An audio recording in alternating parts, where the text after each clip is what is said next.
All right. Hey guys, it's been a while. Uh, Today I got Chris with me from Scully, and uh, I'm drawing a blank on the other name. Tequila Azulejos. Yes, thank you. And everybody's got to have a Skelly on their shelves, even if they're not a tequila Yeah, lover, because it's just a cool icon piece I'll that pan my a camera lot to of, and view yeah, you got some beautiful ones back there. it. Yeah, pretty crazy collection, but Yeah. So how I kind of know some of the story of the background. hmm, Your your your dad, if I recall the story correctly, he was very much an art lover, and he wanted to keep some of the local community at work and created these bottles. yes, yeah. So it's a pretty interesting story. So my father started this brand about 30 years ago, kind of around the same time Patron started to develop their brand. Back then luxury tequila was not a thing. Premium tequila really wasn't a thing. It was 90% 99% Cuervo Salsa, cheap mixto. So especially for export, there was some decent tequilas in Mexico, as you know, some of the bigger brands, Hmm. Herradura, or whatever it might be. But really for the U.S., it's just known for as cheap as you can get, and quality was not a thing. So back in 1994, there was a big economic crash in Mexico. My father had a metal foundry. They produced different products, tortilla presses, tortilla corn grinders, and some other things. But the economy is pretty bad, so he was looking for something that he could export to the United States and get paid in dollars because the value of the peso was not good at all back then, and really the value of peso was in free fall. So kind of out of necessity, because of Hmm. mother of all inventions, right? So he wanted something unique that he could export and would enter the high end tequila category. People thought it was a little crazy because there was just no demand in the U.S. But my dad thought that he could compete with Scotch and cognac with tequila at some point because he's had tequila his life. He's an entrepreneur back then, and he thought, yeah, tequila could compete with Scotch, with cognac, which were the kings back then. Of course, there's bourbon, but even back then, bourbon wasn't known as high end as it is now. Yeah, no, not at all. So what could he create that would create demand is get his love for art, his love for the Mexican culture, and combine it in a brand called Los Azulejos. Azulejos are the famous hand painted tiles you see decorating the haciendas and the backsplashes of kitchens in Mexico Hmm. for 500 years, the fountains, sides of houses, all that. So those azulejo tiles were all hand painted, and that was a big part of the Talavera, and you see it in the pots and a lot of different things nowadays, all kind of inspired from these azulejo tiles. That's the name in Spanish. They're all hand painted, and blue was the most expensive color to make because all these were made from natural flower pigments and natural different um, materials and minerals to make the natural paints. But Right. blue was the most expensive, and blue was kind of a status of wealth and of beauty as well. So azulejos.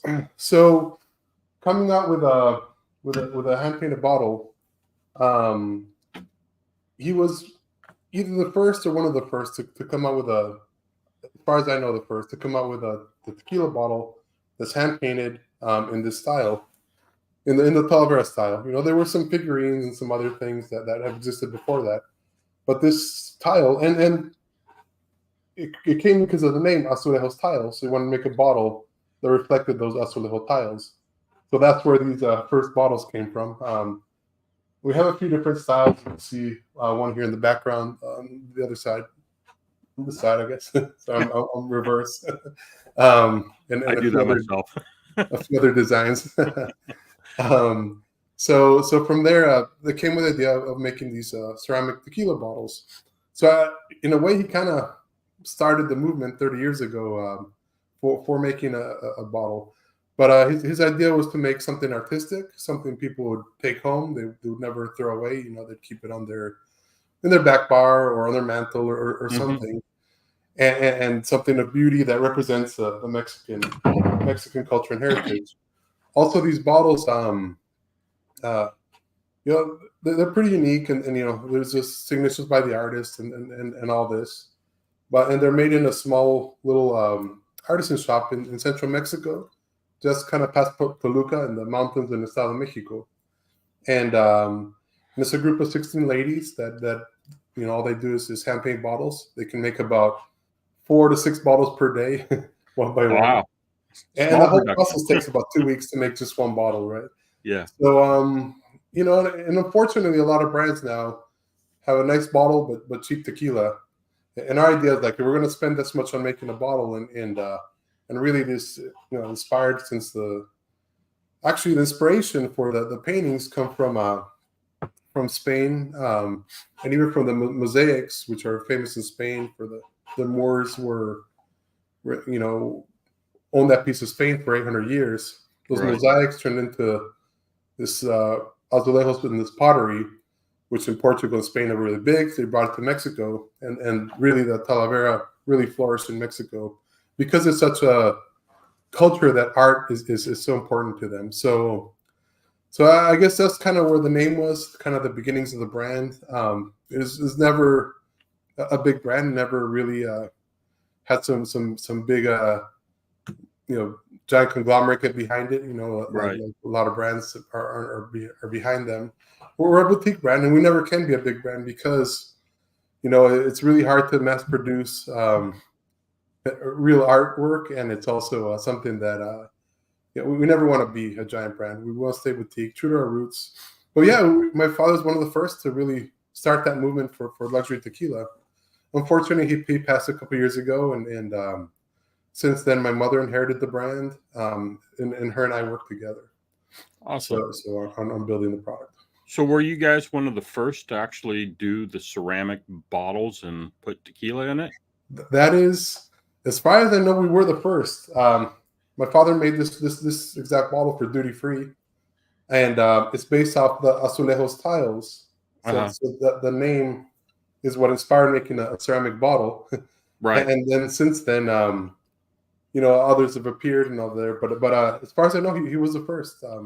I could get proven wrong, but as far as I know, that is. I'm sure there's always somebody out there wanting to point the finger. Yeah. But anyway, it's cool. So where did his passion of the tequila come from then? I mean, we obviously know he loves art. Yes. And he loves the culture, and he wants to help out people and stuff like that. So where'd the passion for the tequila come from? Okay, well, in a way, my father is from Mexico City. Yeah. And he was pretty influential with a lot of people. He's almost like a trendsetter. He was never like extremely wealthy, but he always would have the latest sports car. He was very much he was actually he was the number one amateur golfer in Mexico in the 80s. So a lot of and he also was people saw him as like a spirits connoisseur, right? He always really was really involved in premium tequila on the consumer side for many years. And again, even back then when I was growing up, premium rum was the king in Mexico, and premium scotch. People looked down on people who drank tequila, even in Mexico, even if it was a decent bottle. But no, he was always an advocate for high-end tequila, and he knew there's a lot of bad tequila out there. And so he's influential in that source. He wasn't scared. He wasn't the only. He didn't just have to drink Johnny Walker, whatever, Blue Label, whatever. He would have tequila and talk about it. And as a consumer, he was very big into it. So he thought he could make something better and export to the U.S. He didn't own a distillery. He went and searched for a good distillery and a good tequila maker, and he went to several different distilleries over time, but was always looking for that traditional taste profile that we have in our products. So did he come up with the flavor profiles that we're we're tasting in the bottles today, or Yeah. did you contract somebody to do it for him? Yeah, initially, he always worked with a few different distilleries to find a taste profile he liked, he enjoyed back then, and 30 years ago. And what's interesting is our taste profile really hasn't changed very much, if any, since the beginning. I think the first person to make his tequila was Cofradía back a long time ago, and they had a pretty decent. And he jumped around 2 or 3 other ones in the period of time. It's made now. It's been currently made since they opened up. I think he was the first co-packer that from that distillery that makes the brand currently. That had to be close to 20 years ago.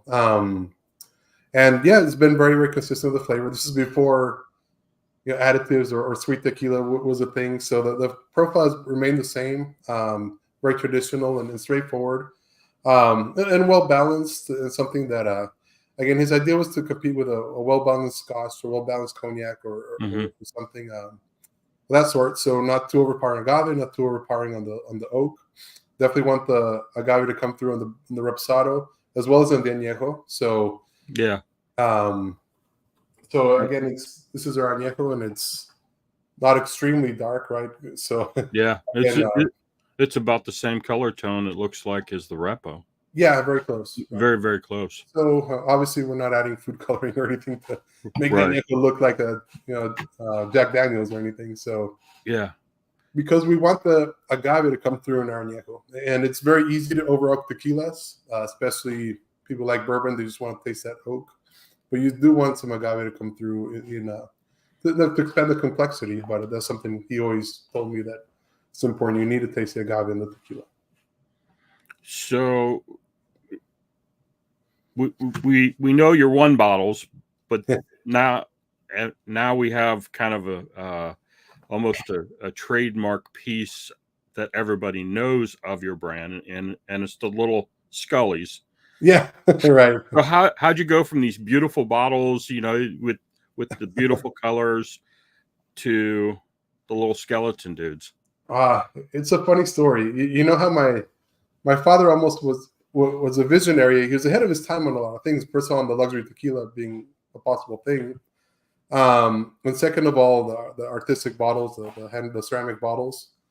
But then, before skeletons were even a thing, he was thinking about making something, that kind of had something to do with in honor of Day of the Dead. And when he came up with his concept, skeletons weren't a thing. Again, he was ahead of it this time, because now every Mexican restaurant, every place has something to do with Day of the Dead.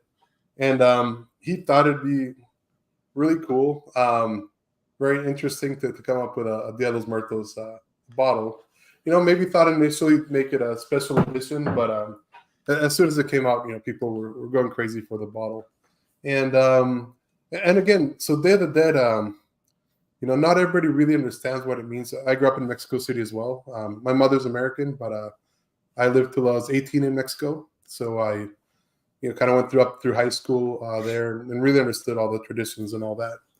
So Day of the Dead is actually a happy holiday. A lot of people see skulls or whatever, think it's kind of bad or about death, but Skelly's happy, and the reason is on Day of the Dead, you remember the good times with your family who passed away, and I guess the best way I can describe it is it's like the Mexican equivalent of Thanksgiving. So all the family comes together, right, in a big event. You guys make the mole or the favorite dishes of the grandmother, great grandmother. You all come and then you talk about your family. Where you came from. Did your family come from Spain? 4 generations ago, and where's your grandmother from? And you kind of really tell the whole the lineage while you're eating your food and enjoying your drinks. And by the end of the night, there's a few tequilas consumed, and there may be some crying, there may be some mariachis, there may be some regrets and a lot of mariachis and tequila, but again, you drink your father's favorite spirit. It was tequila, that, if you like Johnny Walker, you have a bottle of Johnny Walker. That's what you guys are drinking. But it's a great holiday. It's a great way to center the family, bring them back to where they were. And, there's 4 or 5 generations there. And that's to remember. But I guess, Thanksgiving in Mexico doesn't really exist because I guess the Pilgrims came in Massachusetts. But it's the closest thing, I guess, I like to describe. So it's a really happy holiday. Right. Some people go to the graveyards in Mexico and the cemeteries and have a picnic during the day at the gravesite.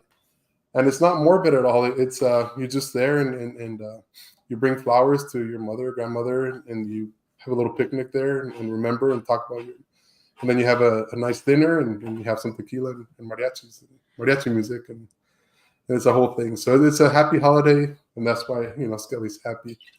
The other meaning of the skeleton is that you're gonna live through life and you're gonna end up being a skeleton at the end of the day. You can't avoid it, so might as well enjoy yourself while you're alive and have a good time and don't take yourself too seriously because we're all gonna end up being skeletons, and that's kind of the meaning. Again, not morbid or anything, but it's kind of a reminder.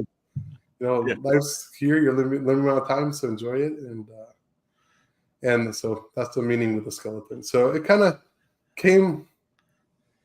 It was just something my dad thought of and came up with it, and it really worked. And this was before skeletons were even a thing. And now, 10, 15 years later, it's a really big thing. And Skelly's more popular than ever. So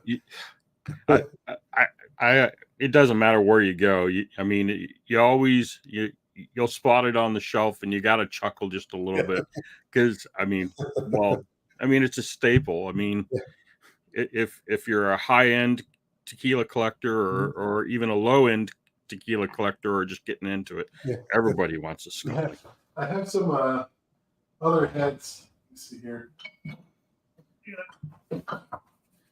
We've done some limited edition heads. So you got this guy. Somebody said that they had the mustache one. Yeah, this is one of them. I guess he's wearing the wrong hat, but we did one called Mr. Agave. Kind of has I dig it. Agave eyes and agave in his forehead, and we did one that's kind of a female version. I don't think I have it with me, but so we just different. Have fun with it a little bit. It's Azulejos is our flagship, and it's its own thing. Skelly is kind of the footer side of the brand, and an interesting line extension, right? So. And I noticed when you sent me over the files for all your photos, you actually sent me a lot of photos. And you guys have done some very eccentric stuff. Like I can see one in the background of your deal. You got the antler. Oh, the trophy head. Yeah, the trophy head. So this guy,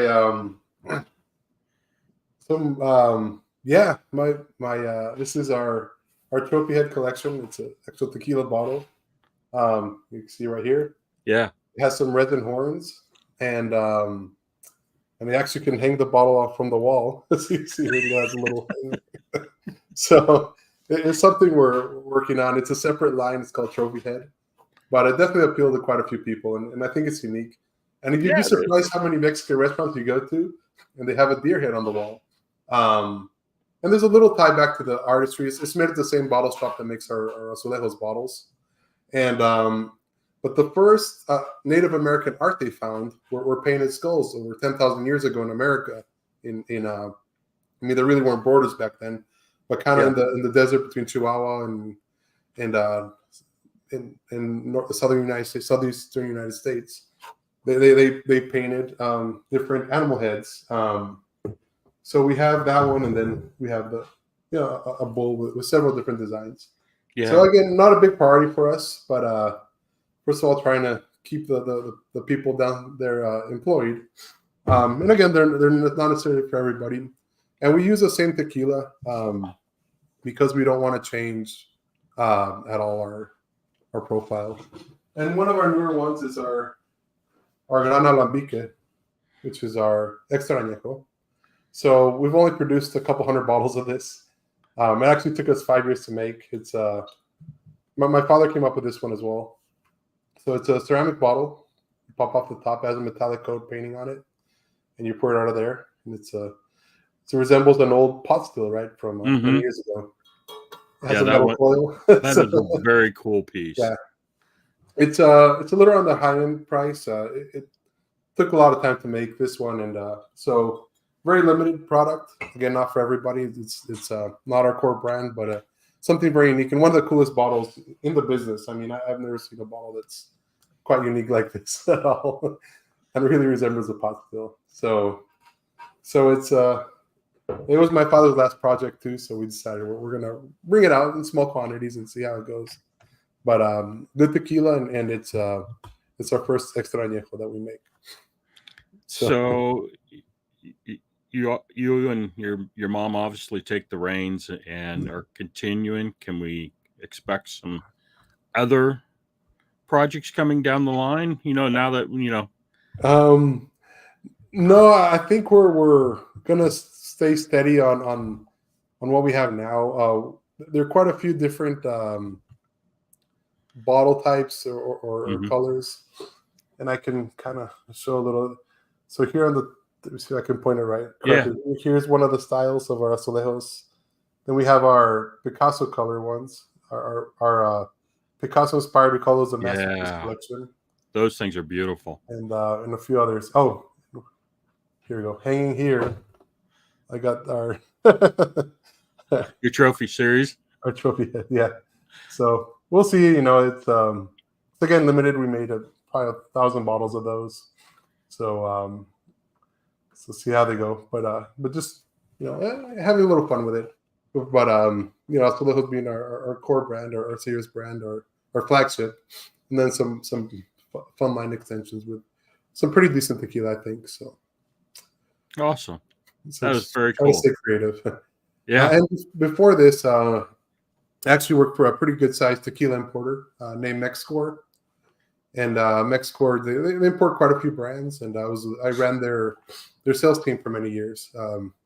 So I was able to sell to different distributors across the country, not only tequilas but whiskeys and a bunch of other products.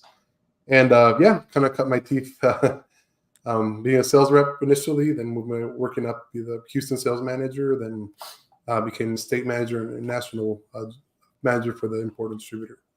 So I was able to deal with a lot of distilleries from the beginning, launch a lot of new brands on tequila, and being from Mexico really helped with my relationships, and I get to meet a lot of people. So it's very cool and good background to now shift into full-time one brand, Azulejos, and really focus on getting it out there and telling the story a little bit. So it's kind of what I'm doing now.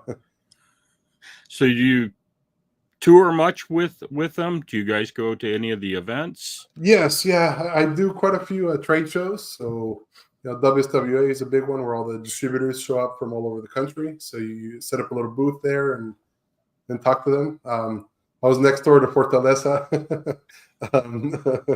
last year, and it's pretty cool that they got quite a bit of traffic and got to talk to everybody, explaining some of the reasons they don't have product in every liquor store, but it's great. Get to meet a lot of people. I went to the Massachusetts package store show 2 weeks ago. In a couple of weeks, I'll be doing the Texas trade show. So again, where all the retailers show up and the liquor stores show up, liquor chains, and you get to talk a little bit about the product. And they may carry, this one, but they don't have the Picasso bottle. So kind of giving the different options to that we sell. And again, our Picasso bottles. So our case has 6 different bottles in a case. Every case has one of the 6 different paintings on the bottle, right? Yeah. So you can kind of see a little bit here. Yeah, it's inspired by Picasso. It's not an exact replica of a Picasso, but you have the duality of, the white love and the red passion, and there's a lot of meanings you can attribute to these bottles. And again, they're all hand painted. And I think it would look awesome on a shelf, and I know I ran across that photo. Yeah, I mean they're very artsy, and they would look amazing on a shelf. Right. Yes. Yeah. So We did a few series of we did a masterpiece collection of my father did of the heroes of Mexico, which is Miguel Hidalgo and Pancho Villa and Emiliano Zapata and Morelos and some of these other guys. They didn't sell very well. I think nobody knew who they were. So we had to discontinue that one. And eventually we'll probably make an impressionist one. And everybody says, why don't you make a Frida one? Well, I can't legally do that one. So because of there's other brands and the families out there. Yeah. But different art styles. Again, bringing art is the focus of our brand. Art in the bottle and art in the tequila being made as well. Awesome. I love the story. I love the artwork ones. I mean, it's unique. You don't see that much in the industry. People like to do pretty bottles and stuff like that, but to actually be a artistic piece that you put on the shelf and get to enjoy visually and hopefully in the spirit as well. Yeah. Yeah, it's a bottle you hopefully never throw away. Yeah. Which in a way it's bad. A lot of people buy the bottle, they put it on the shelf and they never drink it. And I'm like, actually the tequila's pretty good. Even restaurants. I went to a restaurant in New York. I was doing a sales blitz there. And they had Azulejos. So I was like, I'd like to have a drink with Azulejos. It's just neat. They're like, oh, we're not allowed to open that bottle. The owner doesn't let us open that bottle. I was like, well, it's there. Can I get it? They told me no. What the heck? I was like, well, just charge me what they're like, no, the owner says I can't. So anyway, that does happen when it's pretty bottles. But what does suck is a lot of people have bastardized the ceramic bottles. So a lot of them are now made in China. Yeah. And you can tell because they're completely flat. So like this bottle here is one of the additions we had. You can really feel the third dimensional design on the bottles because when they're painting them, they're actually using little drippers and paint. And you can feel the texture. Mm-hmm. It's completely flat. Completely flat. It's usually a sticker. A lot of times they'll have the text like right on the bottle, like it's a sticker and they put glaze over it, so it looks hand painted. So a lot of them have gone down in quality, and for some reason, a lot of times they put in really bad tequila in a pretty bottle. And I was like, I don't understand that. Obviously, good tequila is expensive, but right, you're trying to make a pretty bottle. Do not put rock up tequila in a nice product, but it happens a lot, and it's kind of sad, but. On our end, we at least think our tequila is pretty decent and it'll be enjoyed. And it's not sweet; it's a good traditional tequila. So awesome. Distribution wise, you cover about all 50 states. Not all 50. I'm in all the main ones. It is difficult. A lot of states where the government owns the liquor stores. There's control states. Oh yeah. So state of New Hampshire, Pennsylvania. Well, I think it is in Pennsylvania in a small way, where you can maybe sell as a special order, but you kind of have to go through the government committee, present once a year. And they only have like 4 spots available for tequila. So, Casamigos came out with a new flavor.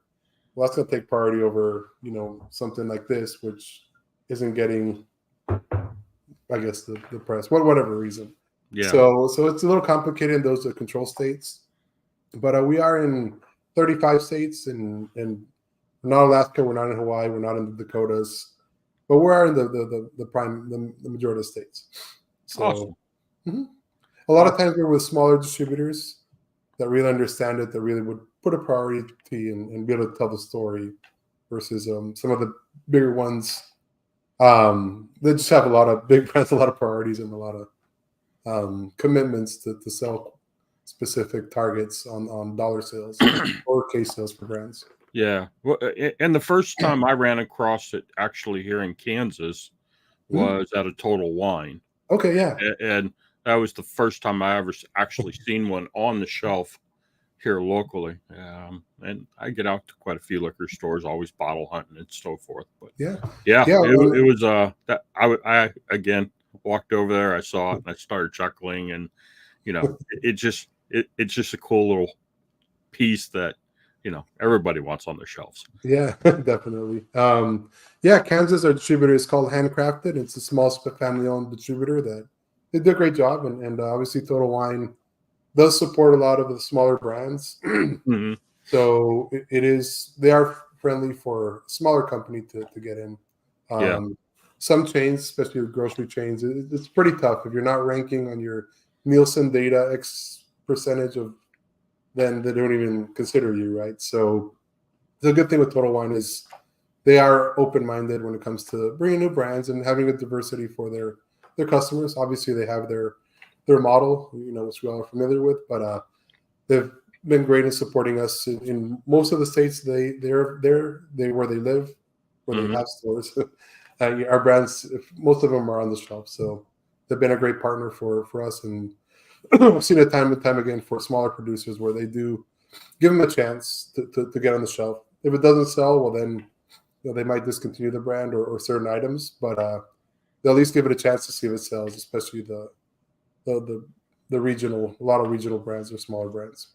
Yeah, and this one is a fairly new store. I mean, we just got Total Wines here in Kansas maybe about a year and a half ago. Okay. Mm-hmm. And big store, a lot of product, and it was just interesting to go over there and just see everything that they had to offer. And then it's like, I've always seen them on Facebook or in different stores, but now we actually have them here on the shelf here in Kansas, and I loved it. I thought it was cool. I had to pick one up. Yeah. So No, for us, it's just we're with smaller distributors. It's kind of hard to get into every liquor store. Once they give us a chance on the shelf, it sells very well because a lot of people want to collect it or try it or have heard of it. But the getting on the shelf is very hard, especially in some of these bigger chains or grocery store chains and every state has completely different law. Every state's like its own country on the liquor world. So yeah, it's so there's a lot of liquor laws are tough. Very, yeah. Very tough. But no, it's great. I think we're growing and people are now open to the higher end tequilas. Now, when I started selling this, when I was a sales rep for Mexcor, this was a $59.99 retail. It's substantially higher now. People thought I was crazy. They're like, "Hey, Patron's $30. What do you mean you're selling me something for double the price of Patron?" I was like, "Well, it's a hand painted bottle," and showed pictures of the painters, and they're like, "No way! If I could get one bottle sold in a week, it's a good deal." So, you were messaging to your dad. So now people are open to it, and it's a lot easier in a sense because people will pay, close to $100 for a nice tequila bottle, and that's great. And I think kind of a lot of the bourbon drinkers, opened up that in a sense because maybe they got bored with bourbon because it's all just 8-year, 4-year, 6-year. Yeah. There's some idiosyncrasies, but tequila is just Blanco, Añejo, Extra Añejo, and all these. Every distillery is different and so many styles. So I think it opened their eyes, and they're willing to spend a little extra money to get a great, unique bottle. And I think that's been great. So tell me about storing tequila in there for a long period of time. You always hear these rumors of, it's not great for a long storage device. It starts to break down and get. Okay, I do have so making ceramic. It's not everybody can make ceramic for spirits. Yeah. So what they do when they make the bottle, they put a glaze inside, and think of it as liquefied glass. Mm-hmm. So when they put the glaze inside, they coat it with this liquefied glass. So you might as well, it'd be almost like it's identical to being in a glass vessel. Okay. The problem, what happens is, when you're making ceramic, it's like Play-Doh.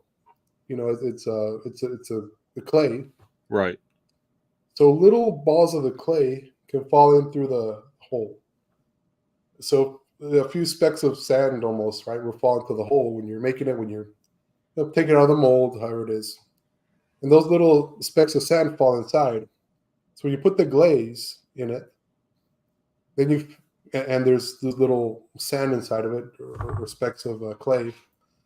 When you fill it with tequila, those specks move, and they create a little porous hole at the bottom, and then the tequila can filter through in contact with the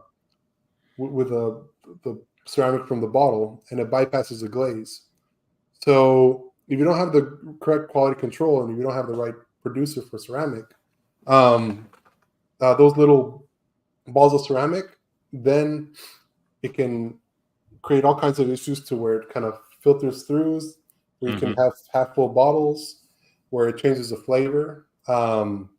So for us, it's very important to make sure that we're using the right suppliers, we have the right quality control in place, and we use high pressure air, shoot it in there to get rid of any possible grommets or anything.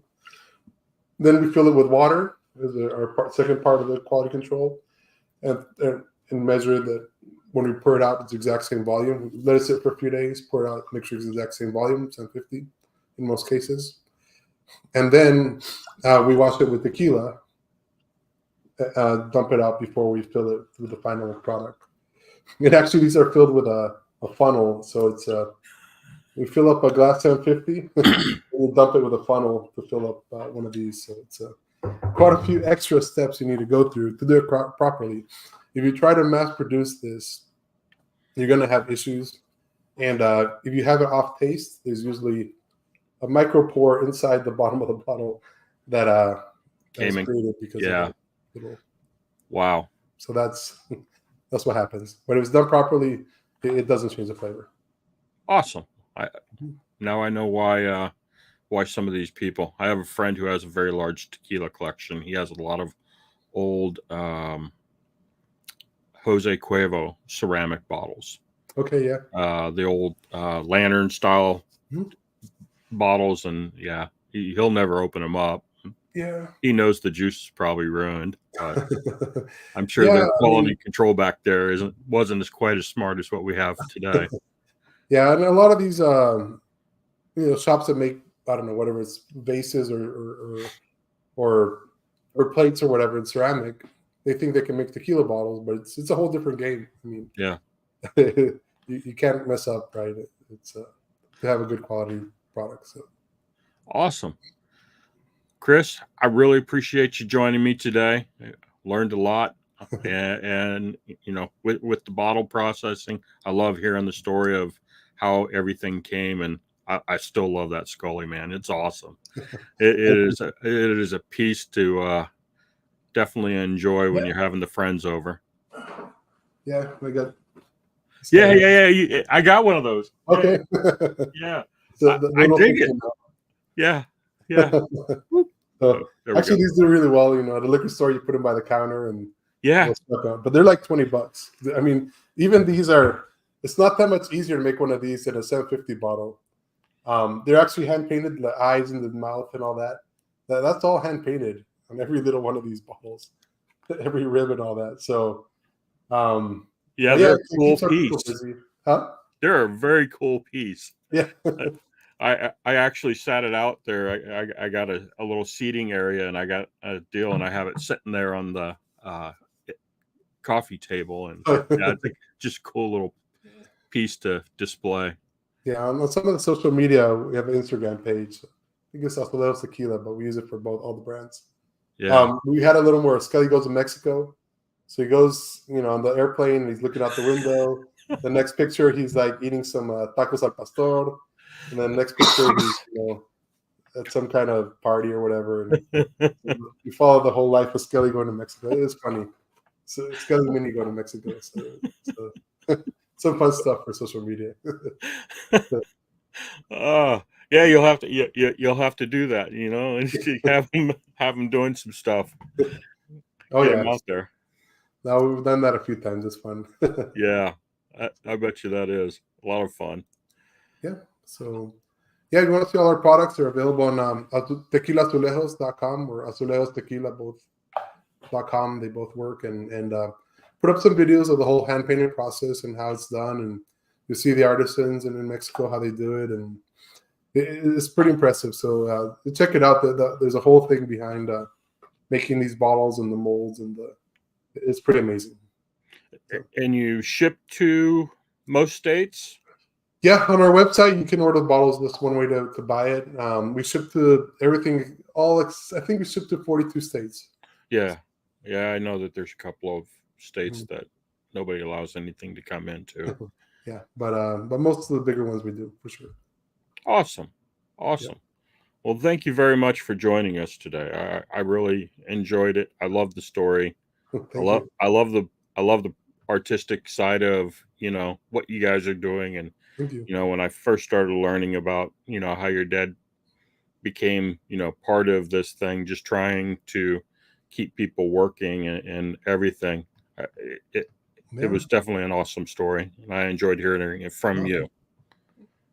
Yeah, it's very, I've had offers to make our bottles in China. Yeah. And they promise you the exact same quality and a third of the price. I mean, literally a third of the price. And obviously, because of my father and our legacy and our people in Mexico, we want to be made in Mexico. We always will be, even though we may be a little higher priced. We want to do things correctly, and our artisans really tell the story about our brand, and it's a big important part for us. So we'll always be a Mexican product through and through, and we do really, when you are buying this product, you really are helping several families. The ladies who paint this make about 5 times whatever a day labor would make, and they're usually the breadwinners of their family. The artists, they really are, and they're self-taught. And a couple of our sisters, a couple of them are mother-daughters that work there, and they taught themselves, and they do a fantastic job. I mean, they're true artisans. Wow. Okay. Yeah. Very interesting. How long have majority of them been with you? There's some younger ones. They had a little turnover during COVID, but probably about half of them have been with close to 7-8 years or more. Some longer. So awesome. Yeah. Awesome. That is very cool. Chris, I appreciate it again. If there's anything I can do, please reach out to us. And thank you. Enjoy the conversation. Thanks, bud. Appreciate it. All right. Bye-bye. Bye-bye. And